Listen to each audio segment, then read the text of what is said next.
हाय। कैसे? उम्मीद करता हूँ मेरी वॉइस प्रॉपर आ रही होगी। एंड आज की क्लास में हम लोग क्लास 10th केमिस्ट्री शुरू करने वाले हैं। एंड हमारा पहला चैप्टर है केमिकल रिएक्शंस एंड इक्वेशंस। ठीक है, इस चैप्टर को पढ़ेंगे एंड देखेंगे कि क्या क्या है, और बड़ा मजा आएगा आपको इस चैप्टर को देखिए। Chemical reactions and equations. ठीक है, नाउ चैप्टर में अंदर जाने से पहले हम लोगों को इस चैप्टर के मतलब पता होना चाहिए कि क्या केमिकल रिएक्शन होता है, क्या केमिकल इक्वेशन होता है। तो देख लेते हैं। ठीक है, let me change the page. तो बड़ी सिंपल सी बात है यार। लेट से मैंने कहा आपके पास चीनी है, ठीक है, आपके पास पानी है, आपके पास लेट से और क्या होता है, चाय में और क्या पड़ता है, चीनी पानी एंड चाय पत्ती। ठीक है, चाय है, चाय पत्ती है। इनसे मिल करके आपने क्या बनाया, चाय बनाई, टी बनाया। तो this is chemical reaction, nothing. Simple सी बात है।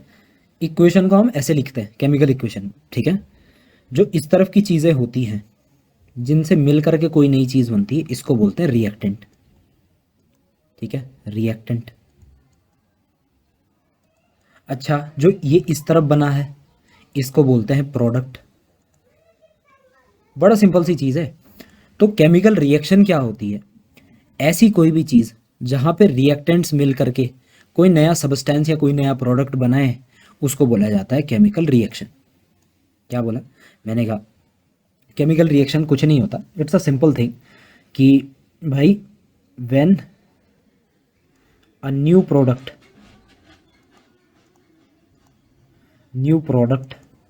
is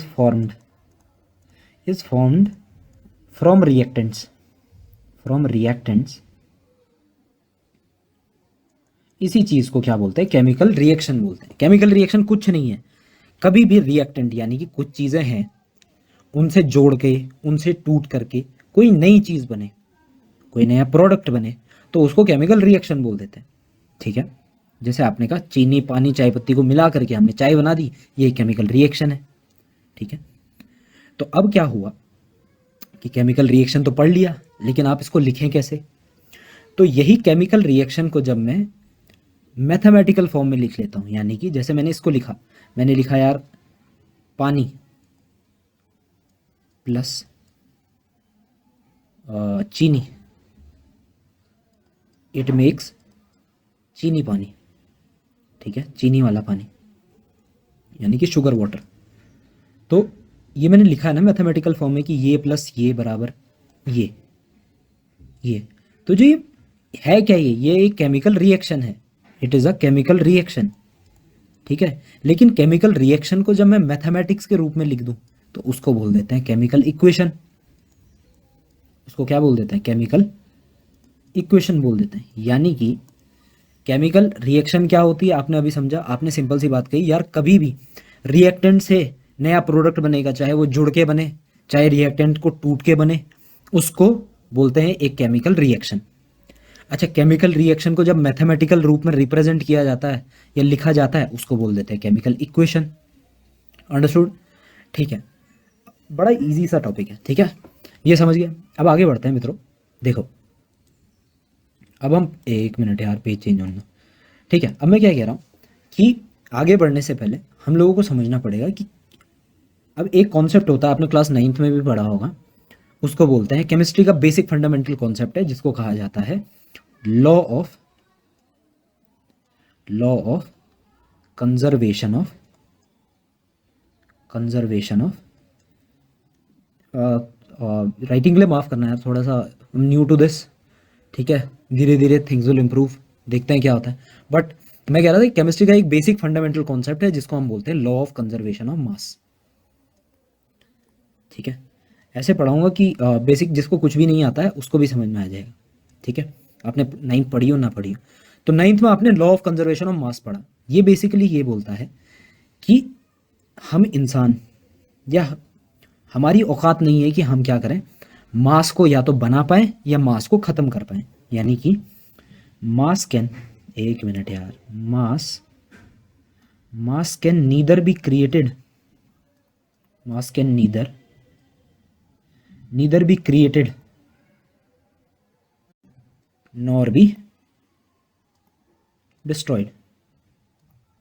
यानी कि कोई भी मास है, कोई भी चीज़ है, कोई भी सब्सटेंस है, उसके अंदर जो मटेरियल है वो मास है, उसको ना तो हम बना सकते हैं और ना ही हम ख़त्म कर सकते हैं। हमारी औकात ही नहीं है ख़त्म करने की या बनाने की।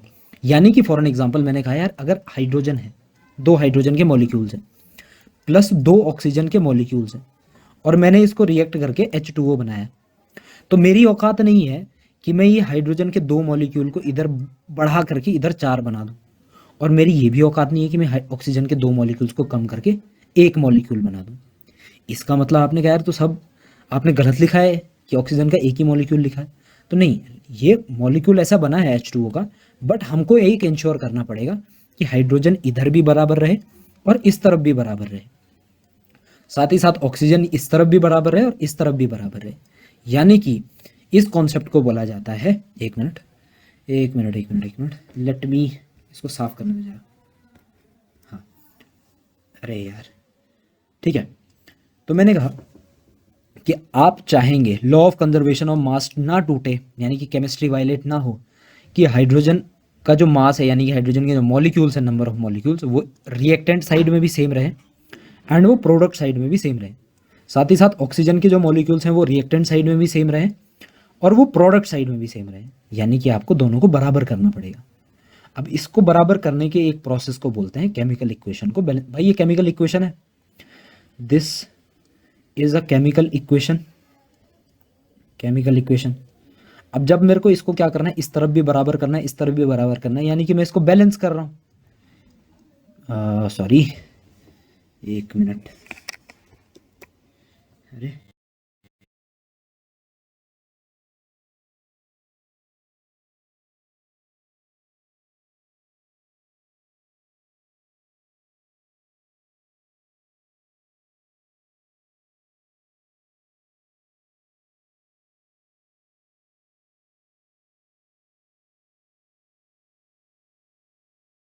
बैलेंसिंग केमिकल इक्वेशन, ठीक है। बैलेंसिंग केमिकल इक्वेशन क्या करते हैं आप? बैलेंसिंग केमिकल इक्वेशन में आप law of conservation of mass को बिठा रहे होते हैं इक्वेशन में। आप ये कहते हैं कि यार जितने मॉलिक्यूल्स इस तरफ हैं रिएक्टेंट की साइड में, उतने ही मॉलिक्यूल्स किस तरफ होने चाहिए? प्रोडक्ट की साइड में होने चाहिए। क्यों? क्योंकि हमारी औकात नहीं है कि हम इनके मॉलिक्यूल्स को कम या ज़्यादा कर सकें, यानी कि या तो बना सकें या तो ख़त्म कर सकें, ठीक है। तो इसलिए हम केमिकल इक्वेशंस को बैलेंस करते हैं। कैसे बैलेंस किया जाता है तो देखते हैं, ठीक है। फॉर एन एग्जाम्पल हम लोग कुछ एग्जाम्पल लेते हैं और उनके हिसाब से हम लोग कुछ चीज़ें करेंगे, ठीक है। कुछ ये करेंगे, लेट से H2 + O2 का एग्जाम्पल ले लेते हैं। जैसे let me take the next page, एक मिनट, अरे यार,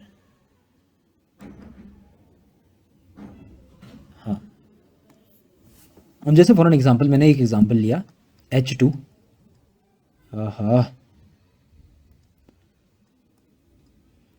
H2 + O2 मिला के क्या बना रहे हैं? आपने कहा H2O बना रहे हैं। आपने कहा यार हाइड्रोजन के मॉलिक्यूल इस तरफ कितने हैं? 2 हैं। ऑक्सीजन के कितने हैं? आपने कहा इस तरफ 2 हैं। इस तरफ हाइड्रोजन के कितने मॉलिक्यूल हैं? 2 हैं। आपने कहा हाइड्रोजन के साथ कोई प्रॉब्लम नहीं है। ऑक्सीजन के कितने हैं? आपने कहा यार यहाँ ऑक्सीजन का तो एक ही है। तो ये जो इक्वेशन का ये फॉर्म है, ये law of conservation of mass को वायलेट कर रहा है, तो हमको इसको बैलेंस करना पड़ेगा। तो सिंपल सी बात है, बहुत तरीके नहीं लगाने, सिंपल देखो, हाइड्रोजन इधर 2 है, इधर 2 है, आपने कहा हाइड्रोजन को छेड़ना नहीं। ऑक्सीजन इस तरफ कितना है? 2 है। इस तरफ कितना है? आपने कहा 1 है। अब समझना, आप पीछे से नहीं लगा सकते 2, ठीक है। आप यहाँ पे 2 नहीं लगा सकते, तो कैसे लगाएंगे? तो आपने कहा यार एक तरीका है, एक तरीका होता है, आप क्या करोगे, जो ये पूरा मॉलिक्यूल है, जो ये पूरा H2O का मॉलिक्यूल है, इसके आगे से लगा सकते हैं कोई नंबर। आपने कहा मेरे को ऑक्सीजन को 2 बनाना है, तो इसको 2 बनाना पड़ेगा। जब मैंने 2 बनाया तो ये 2 एक बार इस हाइड्रोजन के साथ मल्टीप्लाई होगा और एक बार इस ऑक्सीजन के साथ मल्टीप्लाई होगा, यानी कि हाइड्रोजन के मॉलिक्यूल अब कितने हो गए? 2 2 ज़ा 4 मॉलिक्यूल्स यहाँ हो चुके हैं। और इस तरफ ऑक्सीजन के कितने मॉलिक्यूल्स हुए? 2 1 ज़ा 2। भाई ऑक्सीजन एक ही था, 2 1 ज़ा 2। तो आपने देखा यार कि हाइड्रोजन के तो 4 मॉलिक्यूल्स हैं, ऑक्सीजन के 2 हो गए, ऑक्सीजन बैलेंस हो गया, लेकिन हाइड्रोजन गड़बड़ हो गया। तो आपने कहा यार अब क्या किया जाए? तो आपने कहा यार इस तरफ हाइड्रोजन को 4 बनाना पड़ेगा, कैसे बनाएंगे? तो आपने कहा आगे से 2 लगाएंगे, तो 2 2 ज़ा 4 हाइड्रोजन हो गया, 2 2 ज़ा 4 हाइड्रोजन हो गया, ऑक्सीजन 2, ऑक्सीजन 2 1 ज़ा 2, तो ये इक्वेशन क्या हो गई? बैलेंस्ड हो गई। ठीक है, it is a balance chemical equation. समझ में आया? नहीं भी आया कोई प्रॉब्लम नहीं है, हम अभी बहुत सारे एग्जांपल्स करने वाले हैं जिसकी मदद से हम समझेंगे। ठीक है, अब देखो फॉर एन एग्जांपल एक और एग्जांपल लेते हैं जिसकी मदद से हम लोग और आगे चीज़ों को समझेंगे। ठीक है तो ये चीज़ें हैं सर, एक मिनट ना, लेट मी सी। ठीक है, अब लेट से ऐसा कुछ एग्जांपल है। ठीक है, पहला क्वेश्चन ये हो गया, दूसरा देखो, बड़े आराम से सीखेंगे, बहुत हार्ड कॉन्सेप्ट नहीं, इजी है। बुक में पता नहीं हिट एंड ट्रायल क्या दिया हुआ है, उससे और ज़्यादा कंफ्यूज हो जाते हैं। ठीक है, एक इक्वेशन दी हुई है Fe+O2। Fe पता है ना, Fe क्या होता है?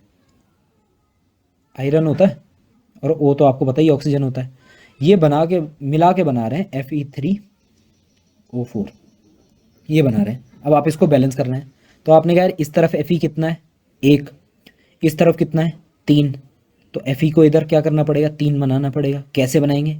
आपने कहा यार आगे से 3 लगाना पड़ेगा, क्योंकि पीछे से हम लगा नहीं सकते।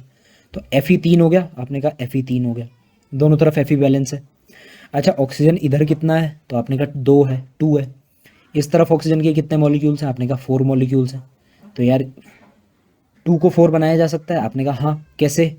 आपने कहा 2 को आगे से लगा के, तो 2 2 ज़ा 4, ऑक्सीजन कितना हो गया? 4। इस तरफ कितना है ऑक्सीजन? 4। Fe कितना था? आपने कहा Fe था 3। इस तरफ कितना है Fe? आपने कहा 3, तो बैलेंस Fe3 O4 तो ये इक्वेशन भी बैलेंस हो गई। ठीक है, और कई सारे एग्जांपल लेंगे हम, अराउंड 10 एग्जांपल्स करेंगे जिसकी मदद से आप और इजीली समझ पाएँ। ठीक है, तीसरा एग्जांपल देखो, मैंने कहा लेट से ये है Sr+O2। अब साथ साथ में करना, मिला करके क्या बना रहे हैं? तो आपने कहा SrO बना रहे हैं। ठीक है, देखिए Sr के कितने मॉलिक्यूल्स हैं? 1। इस तरफ कितने हैं? आपने कहा यार इस तरफ भी 1 है, तो Sr को छेड़ना ही नहीं है, कोई दिक्कत नहीं है Sr के साथ में। अच्छा, ऑक्सीजन के कितने मॉलिक्यूल्स है रिएक्टेंट साइड में इस तरफ? तो आपने कहा ऑक्सीजन के 2 मॉलिक्यूल्स हैं। इस तरफ कितने मॉलिक्यूल्स हैं? तो आपने कहा ऑक्सीजन के इस तरफ तो 1 ही है sir, there is some problem. तो इसको 2 और ये 1, तो आपने कहा 1 को 2 बनाया जा सकता है। कैसे? यहाँ 2 लगा के। नहीं, आपने कहा ऑक्सीजन पीछे से कभी भी मॉलिक्यूल हम पीछे से ऐड नहीं कर सकते। ठीक है, कहाँ से करेंगे? तो आपने कहा यहाँ से नहीं, यहाँ से करेंगे। अच्छा, आपने कहा यार ऑक्सीजन तो 2 1 ज़ा 2 बन गया, लेकिन ये Sr भी कितना बन गया? 2 1 ज़ा 2, तो ये दोनों के दोनों 2 बन चुके हैं। तो इस तरफ क्या किया जाए? इसको भी 2 बनाना पड़ेगा फिर। तो आपने कहा कैसे? इसके आगे 2 लगा करके। ठीक है, तो Sr 2 हो गया, Sr 2 हो गया, ऑक्सीजन 2 हो गए, ऑक्सीजन 2 हो गए। समझ रहे? तो इस तरीके से करेंगे। ठीक है, let us move on more सवाल। ठीक है, अब देखिए अगला मैं एक दे रहा हूँ, ये आप मेरे साथ साथ करेंगे। ठीक है, जैसे फॉर एन एग्जाम्पल एक है SN प्लस NaOH है। ठीक है, Na, इसको थोड़ा दूर दूर लिखते हैं ना, थोड़ा दूर दूर लिखते हैं, NaOH ये है, ये मिला करके बना रहा है Na2SnO2 और प्लस H2। अब समझना, शुरू में क्या है? Sn कितना है? 1। इस तरफ कितना है Sn? आपने कहा 1, भाई ये है Sn का मॉलिक्यूल, 1 मॉलिक्यूल है Sn, तो Sn को छेड़ना नहीं है, Sn is all right, Sn is 1 here, Sn is 1 here. ठीक है, नाउ लेट्स चेक Na कितना है? 1, Na कितना है? 2, तो गड़बड़ है। तो आपने कहा इस तरफ वाले Na को 2 बनाना पड़ेगा। ठीक है, 2 बनाया, आपने 2 बना दिया। आपने कहा लेकिन सर हुआ क्या है कि केवल Na ही 2 नहीं बना है, ये 2 जो है एक बार Na के साथ भी मल्टीप्लाई हुआ तो Na भी 2 बन गया, ये जो ऑक्सीजन है ये भी 2 बन गए, और ये जो हाइड्रोजन है ये भी 2 बन गया है। तो आपने कहा Na कितना हो गया? अब 1 था, आपने 2 से मल्टीप्लाई किया, अब 2 हो गया। Na इधर कितना है? आपने कहा इधर तो 2 ही था, इट इज़ बैलेंस्ड। अच्छा, ऑक्सीजन क्या हुआ? आपने कहा 1 था, 2 आगे से लगाया इसलिए ऑक्सीजन भी 2 बन गया। ऑक्सीजन इधर कितना है, तो आपने कहा ऑक्सीजन इधर भी 2 है। अच्छा हाइड्रोजन कितना है, आपने कहा यार हाइड्रोजन पहले एक था, 2 से मल्टीप्लाई करके 2 बन गया। इधर कितना है हाइड्रोजन, तो आपने कहा इधर हाइड्रोजन ऑलरेडी 2 है। अब देखिए SN1 SN1, Na2 Na2, oxygen 2 oxygen 2, hydrogen 2 hydrogen 2, तो ऑल और बैलेंस। इसका मतलब इक्वेशन हमारी क्या होगी, बैलेंस होगी। तो ये वाला जो फॉर्म है ये इस इक्वेशन का बैलेंस फॉर्म है, समझ रहे हैं, ये इस इक्वेशन का बैलेंस फॉर्म है। ऑलराइट, और अगला एग्जांपल लेते हैं। देखिए तो फॉर एन एग्जांपल मैंने ये लिया के प्लस Br2 लिया, ठीक है, और ये मिला के बना रहा है KBr, ये बना रहा है। अब देखिए आपने कहा यार how much is K here, तो you said K is 1। How much is K here, you said K is 1, तो K में तो कोई दिक्कत ही नहीं है। Br कितना है इधर, तो आपने कहा Br इधर 2 है और इधर Br कितना है, लेकिन आपने कहा सर इधर तो Br एक ही है, Br इज 1 ओनली। तो इस 1 को क्या करना पड़ेगा, आपने कहा 2 बनाना पड़ेगा। कैसे, आपने कहा आगे से 2 लगा सकते हैं हम और कुछ नहीं कर सकते। अब मैंने जब आगे से 2 लगाया तो ये K भी क्या बन गया, 2 1 जा 2, यानी कि 2 मॉलिक्यूल बन गए K के, और Br भी कितना बन गया, 2 1 जा 2। तो आपने कहा यार Br तो सॉल्व हो गया, Br2 लेकिन प्रॉब्लम K के साथ हो गई, K इधर 2 बन गया लेकिन इस तरफ वाला जो K है ये अभी भी एक ही है, तो इसको भी 2 बनाना पड़ेगा। आपने क्या, कैसे, तो आपने कहा आगे से 2 लगा करके, तो ये K भी 2 बन गया, यानी कि इक्वेशन क्या हो गई, बैलेंस हो गई। Alright, so this is how you balance equation. और एग्जांपल ले रहा हूँ मैं, 2 एग्जांपल और लूँगा जिससे आपकी अंडरस्टैंडिंग और अच्छी हो पाए इससे, ठीक है। और यार बैलेंसिंग केमिकल इक्वेशन ऐसा कोई कॉन्सेप्ट नहीं है जिसको देख के आप समझ जाओ, मतलब समझ तो जाओगे but you will have to practise again and again, ठीक है। तो देखो नाउ लेट्स सी, ठीक है, एक एग्जांपल और लिया मैंने, कहा ये है Sb प्लस आयोडीन, ये मिला करके क्या बना रहे हैं, SbI3, ये बना रहे हैं। आपने कहा यार मैं सबसे पहले क्या चेक करूंगा, तो सबसे पहले जो आया है चेक करते हैं। Sb कितना है, आपने कहा 1 है, 1 है। Sb इस तरफ कितना है, आपने कहा इस तरफ भी 1 है, कोई इश्यू नहीं है, Sb is all good, Sb को छेड़ना ही नहीं है। फिर आपने कहा यार I2 है, सॉरी I कितना है इस तरफ, 2 मॉलिक्यूल्स, इस तरफ कितने हैं, 3 मॉलिक्यूल्स हैं। आपने कहा यार गुरुजी अब फंस गए, क्यों, क्योंकि यार ना तो 2 को 3 बनाया जा सकता है ना तो 3 को 2 बनाया जा सकता है। तो आपने कहा नहीं रुको, दोनों को 6 तो बनाया जा सकता है, 3 को भी 6 बना सकते हो आप, कैसे, 2 से इंटू करके, और 2 को भी 6 बना सकते हो आप, कैसे, 3 से इंटू करके। तो आपने कहा हाँ ऐसे कर सकते हैं। तो आपने क्या किया, इस 3 को 6 बनाने के लिए इधर 2 इंटू कर दिया, है ना, नहीं ये आप गड़बड़ कर रहे हैं। आपने हमेशा याद रखना है कि जो ये आप लगाएंगे जो नंबर वो हमेशा आगे से लगेगा, तो आपने 2 आगे से लगाया। आपने कहा यार अब एक चीज़ हो गई, अच्छा ये तो I6 बन गया, इसको 6 बनाने के लिए आपने क्या किया, I3 लगा दिया, 3 2 ज़ा 6, 2 3 ज़ा 6, I तो ठीक हो गया, कोई इशू नहीं है। कि आपने कहा यार सर अब जो ये SB है ये 2 1 ज़ा क्या हो चुका है, 2 हो चुका है SB, लेकिन इस तरफ SB का एक ही मॉलिक्यूल है, तो इस तरफ कैसे बनाएंगे, तो आपने कहा कोई नहीं बड़ा इजी सा है, 2 से मल्टीप्लाई कर देंगे, तो 2 1 ज़ा 2, ठीक है। तो SB के कितने मॉलिक्यूल्स हैं, आपने कहा 2 मॉलिक्यूल्स हैं, इस तरफ भी 2 है। I के कितने मॉलिक्यूल्स हैं, आपने कहा 6 मॉलिक्यूल्स हैं, I के कितने मॉलिक्यूल्स हैं, 6 मॉलिक्यूल्स हैं। तो ये इस इक्वेशन की क्या होगी, बैलेंस फॉर्म होगी। ऑलराइट, एक लास्ट एग्जांपल लेते हैं, ठीक है। लेट से मैंने ये लिया COCl2 प्लस। अच्छा एक और चीज़ याद रखेंगे, अगर वैसे तो नॉर्मली आप लोगों को पता होगा, लेकिन जो अगला वाला, जैसे फॉर एग्जांपल मैंने ये लिखा, ठीक है, इसमें आपको पता कैसे चलेगा यार कि सिंगल एटम कौन सा है या सिंगल एलिमेंट कौन सा है। तो यार जैसे ये लिखा हुआ है ना एक, और अगला लेटर अगर कैपिटल है तो ये अलग अलग है, जैसे HNO3 लिखा है, तो आपको पता कैसे चलेगा अलग अलग कौन सा है, ये साथ में है या नहीं है। तो आप कहेंगे यार H कैपिटल है, फिर अगला N कैपिटल है, यानी कि ये 2 अलग अलग है, फिर अगला O भी अलग कैपिटल है, तो ये तीनों अलग अलग मॉलिक्यूल्स हैं। अगर ऐसे होता Al2O3, तो आप कहते हैं यार ये Al है केवल ए कैपिटल है, एल स्मॉल है, यानी कि ए एल एक ही मॉलिक्यूल है, एक ही एलिमेंट है, और ओ कैपिटल दिया है यानी कि ओ दूसरा वाला एलिमेंट है। ठीक है, तो ऐसे डिफरेंशिएट करेंगे। ठीक है, नाउ वापस चलते हैं। ठीक है, 1 मिनट देना यार, लेट मी इरेज दिस।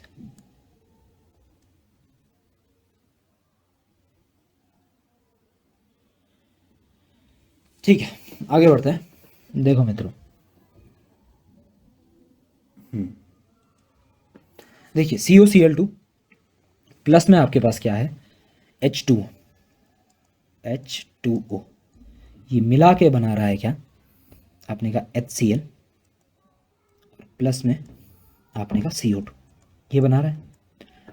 अच्छा, चेक कैसे करेंगे, तो आपने कहा यार कोई इश्यू नहीं है, ये CO है, यानी अब समझना, ये C कैपिटल है और ये O स्मॉल है, लेकिन यहाँ पे C कैपिटल है और O भी कैपिटल है, यानी कि ये दोनों अलग अलग हैं, लेकिन ये जो CO है ये एक ही एलिमेंट है।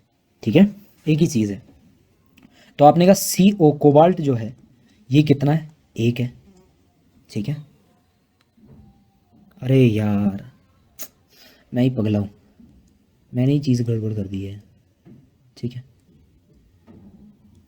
ये जो C कैपिटल O था, कैपिटल O, तो अब देखिए अब क्या हो जाएगा, चीज़ें चेंज हो जाएंगी। तो आपने कहा क्या चेंज होगा, चेंज ये होगा कि जो ये C है ये कैपिटल है और ये जो O है अगला वाला भी कैपिटल है, यानी कि बोथ ऑफ देम आर अलग अलग एलिमेंट्स, डिफरेंट एलिमेंट्स। तो आपने कहा एक सिंगल सिंगल चेक करेंगे, C कितना है, 1, इस तरफ C कितना है, तो आपने कहा C 1 ही है, C इज़ 1, इस तरफ O कितना है, O, तो आपने कहा O इज़ ऑल्सो 1 है, नहीं, आपने कहा O यहाँ तो है लेकिन यहाँ भी तो O है, ये वाला, तो 1 प्लस एक मॉलिक्यूल ये है और एक मॉलिक्यूल ये है, 1 + 1 2, तो 2 ऑक्सीजन है इस तरफ कितने ऑक्सीजन है, तो आपने कहा इस तरफ 2 ऑक्सीजन है। सो फार नो इश्यू। ठीक है, सो फार नो इश्यू, क्योंकि आपने कहा यार दोनों जो हैं, कार्बन भी 1 है, कार्बन भी 1 है, ऑक्सीजन 2 है, ऑक्सीजन 2 है। नाउ लेट्स चेक अगला वाला, हाउ मच इज क्लोरीन है, Cl2, आपने कहा 2 मॉलिक्यूल्स हैं, 2 एटम्स हैं, इस तरफ क्लोरीन के कितने एटम्स हैं, तो आपने कहा इस तरफ तो एक ही है, एक ही है। तो आपने कहा आप क्या करेंगे, तो now what we will have to do is कि इस एक को 2 बनाना पड़ेगा। कैसे बनाएंगे, तो आपने कहा आगे से 2 लगा सकते हैं हम बस, तो हमने आगे से 2 लगाया। तो आपने कहा क्लोरीन कितना हो गया, अब 2 × 1 = 2, और इस तरफ भी 2 है, तो क्लोरीन भी बैलेंस हो गया। अब अगला देखना, आपने कहा यार हाइड्रोजन कितना है, इधर हाइड्रोजन 2, और इस तरफ कितना है, तो आपने कहा यार पहले 1 था लेकिन जब हमने क्लोरीन को बैलेंस किया तो हाइड्रोजन भी 2 × 1 = 2 हो गया, हाइड्रोजन भी 2 हो गया, तो carbon 1 carbon 1, oxygen 2 oxygen 2, chlorine 2 chlorine 2, hydrogen 1 sorry hydrogen 2 hydrogen 2, तो all of them are balance. तो ये जो वाली हमारी केमिकल इक्वेशन है ये क्या हो गई, बैलेंस केमिकल इक्वेशन बन गई है। ठीक है, जो हमने लगा करके ये किया है बस, ये बन गई। ठीक है, अब ऐसा नहीं है कि बड़े इजी से क्वेश्चंस होते हैं, अगर आप मेरे को बोलेंगे तो I will make a video on harder one also, but for the understanding मैंने ईजी क्वेश्चंस लिए। ठीक है, now let's move on to other topics. ठीक है, ये तो पहला ही टॉपिक किया यार हमने भी, आगे बढ़ते हैं। अब ज़्यादा कुछ बचा नहीं है वैसे इस चैप्टर में, मेन कंसेप्चुअल चीज़ आप सीख चुके हैं। अब देखिए मैंने कुछ देर पहले आपको ये पढ़ाया था, केमिकल रिएक्शन और इक्वेशन पढ़ाई थी दोनों, याद है, रिवाइज करें। आपने कहा केमिकल रिएक्शन क्या होती, whenever a new product is formed from reactants it is called a chemical reaction, यानी कि कभी भी रिएक्टेंट से टूट करके जुड़ करके कोई नया प्रोडक्ट बने उसको केमिकल रिएक्शन बोलते हैं। केमिकल रिएक्शन को जब मैथमेटिकल फॉर्म में लिखा जाता है A + B = C में, तो उसको केमिकल इक्वेशन बोलते हैं। ठीक है, नाउ ये ऐसा नहीं है कि केमिकल इक्वेशन रिएक्शन ये चीज़ है बस, ये बहुत बड़ा कॉन्सेप्ट है, और अलग अलग टाइप की आपके पास क्या होती है, केमिकल रिएक्शंस होती हैं। ठीक है, types of chemical types of chemical reactions, ठीक है। तो क्या क्या टाइप्स ऑफ केमिकल रिएक्शंस होती है समझते हैं। देखो, आई यूज अ डिफरेंट पेन, ठीक है, अब ब्लैक से लिखते हैं, ठीक है। जो पहली होती है आपके पास, पहली फर्स्ट केमिकल रिएक्शन टाइप जो है उसको हम बोलते हैं कॉम्बिनेशन रिएक्शन। कॉम्बिनेशन रिएक्शन, ठीक है। क्या होता है, आपने कहा कॉम्बिनेशन का मतलब क्या होता है? कॉम्बिनेशन का मतलब होता है जुड़ना, टू ऐड, जुड़ना होता है। तो बस यही है कॉम्बिनेशन रिएक्शन, सिंपल, खत्म। क्या क्या आपने कहा वेनेवर, जब भी टू और मोर थिंग्स, टू, अरे यार और लिखना था ना, टू और मोर रिएक्टेंट्स कंबाइन मतलब जुड़ते हैं, combine to form a new product,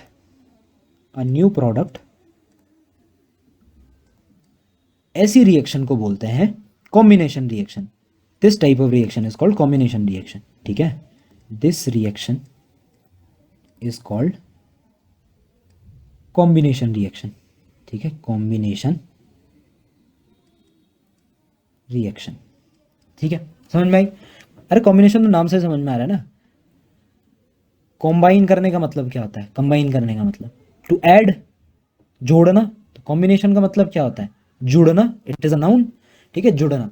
तो ऐसी रिएक्शन जिसमें क्या होते हैं, दो या दो से ज्यादा रिएक्टेंट जुड़ करके एक नया प्रोडक्ट बनाते हैं, उस रिएक्शन को कॉम्बिनेशन रिएक्शन बोलते हैं। एग्जाम्पल के लिए लेट से मैंने कहा, जैसे ये सिंपल सी बात है, चलो एग्जाम्पल ही दे देता हूँ। जैसे मैंने कहा अभी अभी हम देख रहे थे यार, H2 प्लस O2, ये मिल करके क्या बना रहा था? H2O बना रहा था। तो आपने कहा यार दो रिएक्टेंट ऐड करके एक सिंगल नया प्रोडक्ट, अब जरूर नहीं एक ही सिंगल प्रोडक्ट बने, बट दो रिएक्टेंट्स के जुड़ने से जब भी नया प्रोडक्ट बने, ऐसी रिएक्शन को कॉम्बिनेशन रिएक्शन बोलते हैं। और देखें तो आपने कहा यार और देख लेते हैं, एल्यूमिनियम प्लस ऑक्सीजन, तो ये बनाता है Al2O3, ठीक है। तो दो रिएक्टेंट जुड़ करके एक नया प्रोडक्ट बनाए, तो ऐसी reaction is called combination reaction. समझ में आई? ठीक है, आगे बढ़े। आई होप समझ में आया होगा कॉम्बिनेशन रिएक्शन, ठीक है। अभी देखो आगे बढ़ते हैं, अगला वाला, ठीक है। अगली जो हमारी रिएक्शन टाइप है, टाइप नंबर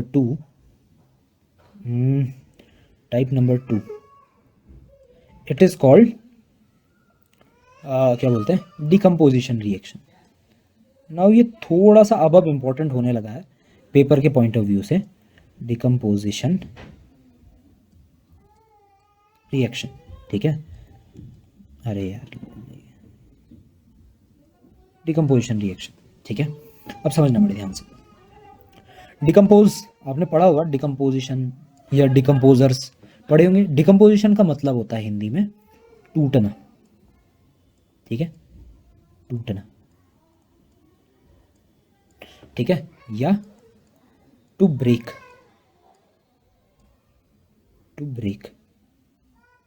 टू ब्रेक नहीं होगा, ब्रेक होगा।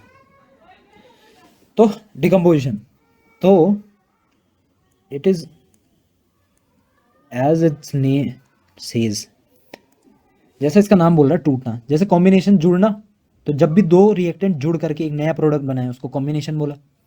डिकम्पोजिशन में उसका उल्टा है। डिकम्पोजिशन आपने कहा डिकम्पोजिशन का मतलब होता है टूटना। तो जब भी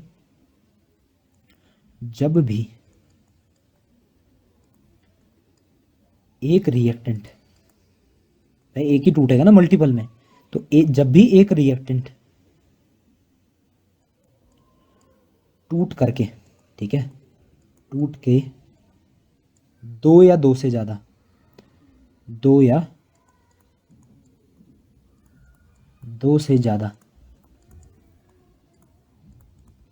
प्रोडक्ट्स बनाए, ऐसी रिएक्शन को क्या बोलते हैं? ऐसे रिएक्शन को डिकम्पोजिशन रिएक्शन बोलते हैं। यानी कि reaction in which one reactant breaks या breaks into two or more products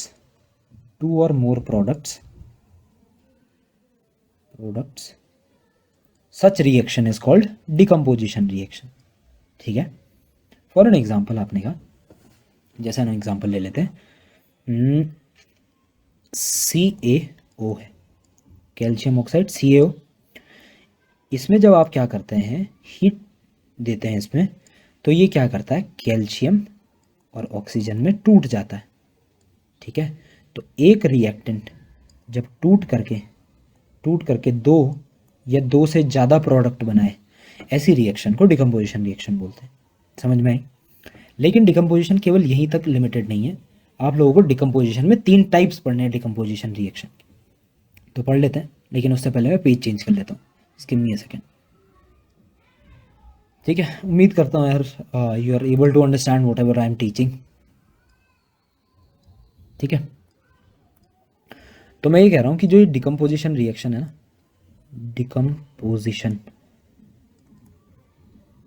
decomposition reaction है, ये आप 3 टाइप्स की पढ़ते हैं। कौन कौन सी? तो आपने कहा पहली जो डिकम्पोजिशन रिएक्शन है उसको बोलते हैं फोटोलिटिक डिकम्पोजिशन।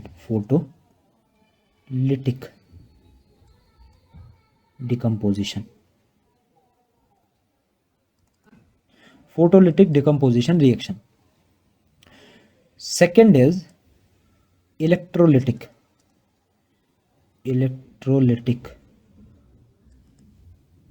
डिकम्पोजिशन।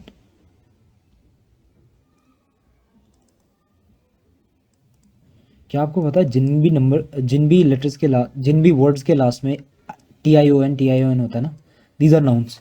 बट खैर, coming back to science, electrolytic decomposition, photolytic decomposition, और तीसरा होता है आपका फोटो इलेक्ट्रो, और यार मैं खुद ही भूल गया, फोटोलिटिक, इलेक्ट्रोलिटिक और कैसे भूल जाता हूँ यार, लेट मी रिकॉल।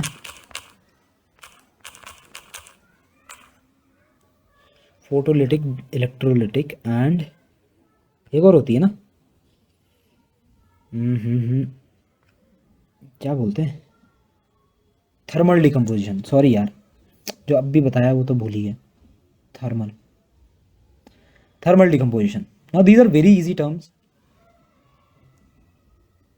बस थोड़ा सा समझना है, लिटिल बिट समझना। ठीक है, फोटो का मतलब क्या होता है? वेन एवर आप फोटो वर्ड देखें, याद रखिएगा it is related to light. It is related to what? Light. तो फोटोलिटिक डिकम्पोजिशन रिएक्शन वो रिएक्शन होती है where decomposition happens due to light. Decomposition takes place due to light, यानी कि लाइट के कारण जहां पे डिकम्पोजिशन हो उसको फोटोलिटिक डिकम्पोजिशन बोलते हैं। Takes place due to light,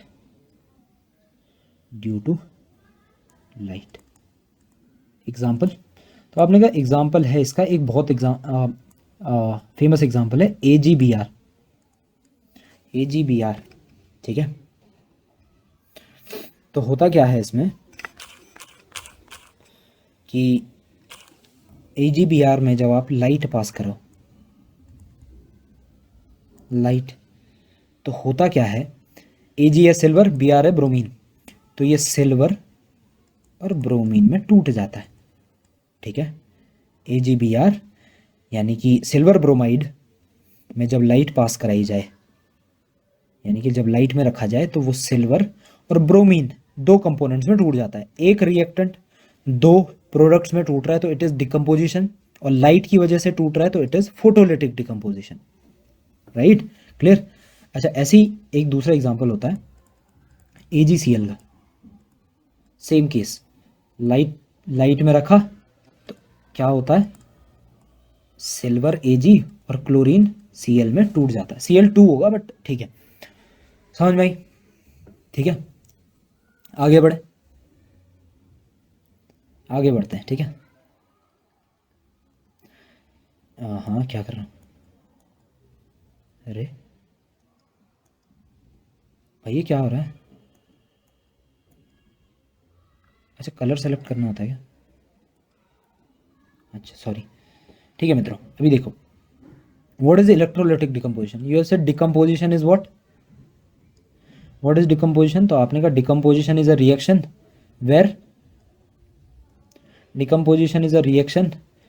one reactant breaks down into two or more products। Decomposition reaction वो रिएक्शन होती है जहाँ पे एक रिएक्टेंट दो या दो से ज़्यादा प्रोडक्ट में टूट जाता है। अच्छा, फोटोलिटिक का मतलब था लाइट के कारण जो हो जाए, इलेक्ट्रोलिटिक का मतलब होता है जो इलेक्ट्रिसिटी के कारण हो जाए। ठीक है, but the problem is there is no electricity in my home due to which my laptop's battery has been decreased, but let's see how much we can continue teaching. ठीक है, तो मैंने कहा what is electrolytic decomposition, decomposition reaction that takes place due to electricity is called electrolytic decomposition। ठीक है, decomposition reaction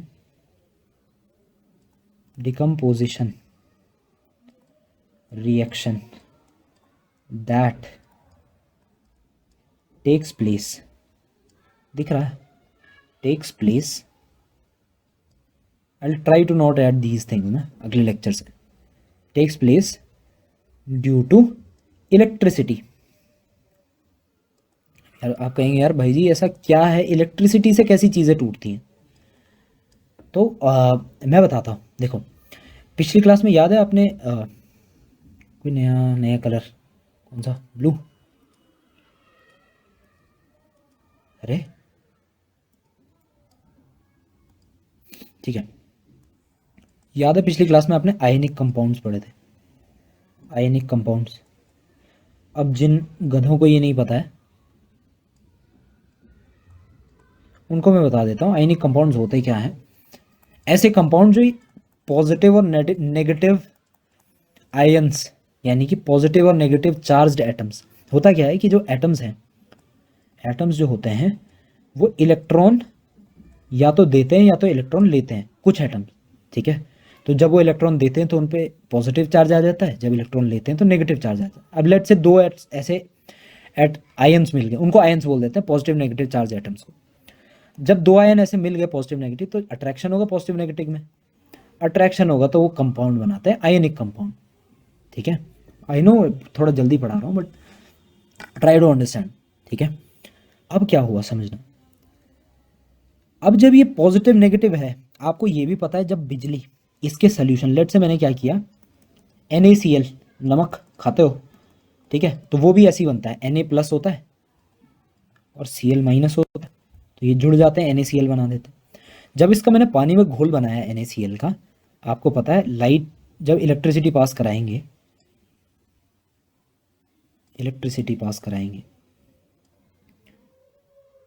अरे ये क्या कर रहा हूँ मैं, ठीक है, इलेक्ट्रिसिटी पास कराएंगे तो एक तो होगा पॉजिटिव टर्मिनल, उस पर पूरा प्लस चार्ज होगा सब जगह, और एक होगा नेगेटिव टर्मिनल जिस पे पूरा क्या होगा, नेगेटिव चार्ज होगा।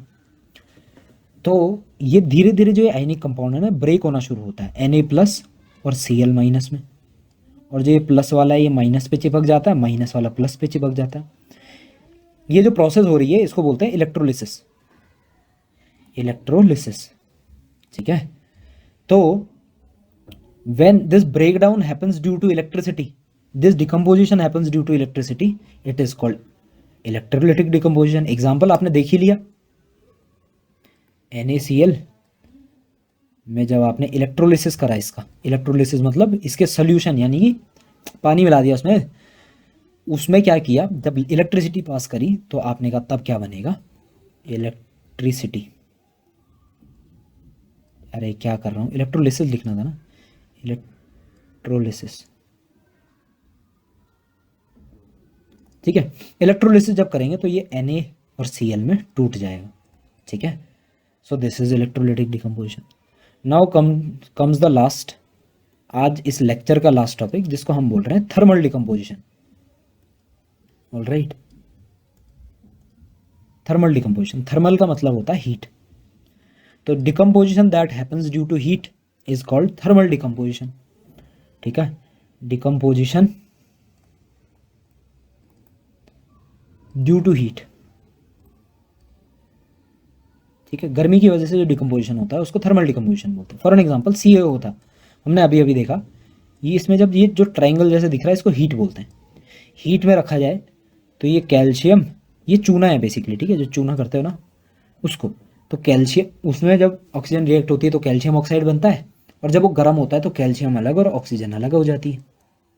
ठीक है, तो ये थर्मल डिकम्पोजिशन है। तो 3 डिकम्पोजिशन के टाइप्स पढ़े आपने, और इक्वेशन बैलेंस करना सीखा, साथ ही साथ आपने कॉम्बिनेशन रिएक्शन आज पढ़ी है।